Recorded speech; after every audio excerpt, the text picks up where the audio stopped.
Assalamualaikum warahmatullahi wabarakatuh. Perkenalkan, nama saya Aulia Agnia Zahra dari kelas 3A Administrasi Publik yang mengontrak mata kuliah e-Government. Video ini dibuat untuk memenuhi tugas ujian akhir semester mata kuliah e-Government. Tugas yang pertama, di sini saya akan menjelaskan tentang perbedaan e-Government dan e-Governance.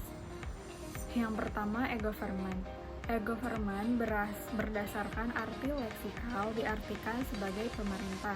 Kemudian penambahan E di depan kata government merupakan penyingkatan dari elektronik. Dengan demikian bisa diartikan secara singkat, e-Government merupakan pemerintah secara elektronik atau bisa disebut juga pemerintahan online atau pemerintahan digital. Nah, dalam e-Government terdapat 3 tujuan utama untuk diterapkannya e-Government. Yang pertama yaitu untuk meningkatkan kualitas dan kuantitas dari layanan ke masyarakat berbasis teknologi. Yang kedua, untuk mendukung terjadinya proses pemerintahan yang bersih dan transparan. Yang ketiga, membantu memperbaiki terhadap organisasi pemerintahan atau birokrasi, perbaikan manajemen waktu untuk kedisiplinan, serta produktivitas pegawai, serta manajemen keuangan pada pemerintahan yang terintegrasi. Selanjutnya, e-Governance. Secara harfiah, governance diartikan sebagai tata kelola pemerintahan, sedangkan kata E itu merupakan penyingkatan dari elektronik.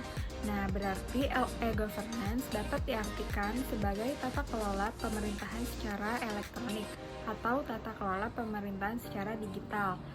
Nah, e-Governance atau Electronic Governance merupakan wujud dari governance atau tata kelola pemerintahan yang dijalankan oleh pemerintahan pusat dan daerah di dalam melakukan pelayanan publik ke masyarakat dengan berbasiskan teknologi.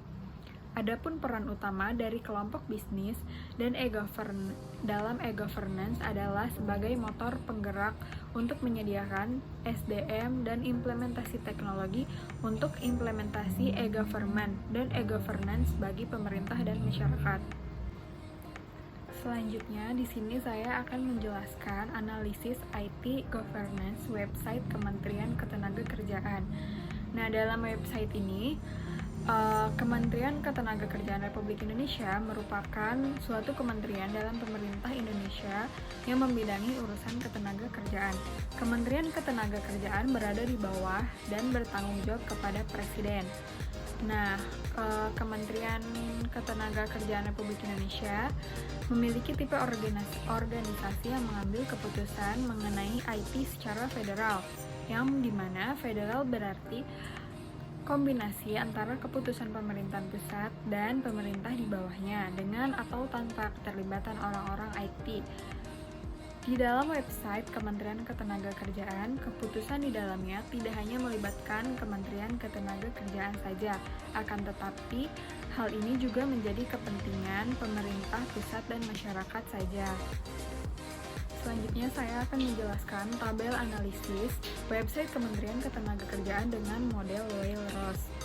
Nah, yang pertama ada IT Principles, yang dimana inputnya berada di IT Monarki, yaitu melibatkan IT spesialis saja, sedangkan decisionnya berada di Business Monarki, yaitu melibatkan top manager saja. Selanjutnya ada IT Arsitektur, yang dimana inputnya berada di federal, yang berarti kombinasi antara keputusan pemerintah pusat dan pemerintah di bawahnya dengan atau tanpa keterlibatan orang-orang IT.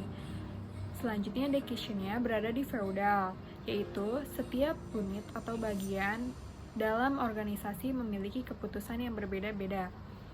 Selanjutnya IT infrastruktur, yang dimana inputnya berada di IT monarki, yaitu melibatkan IT spesialis saja, sedangkan decisionnya berada di feudal, yaitu setiap unit atau bagian dalam organisasi memiliki keputusan yang berbeda-beda.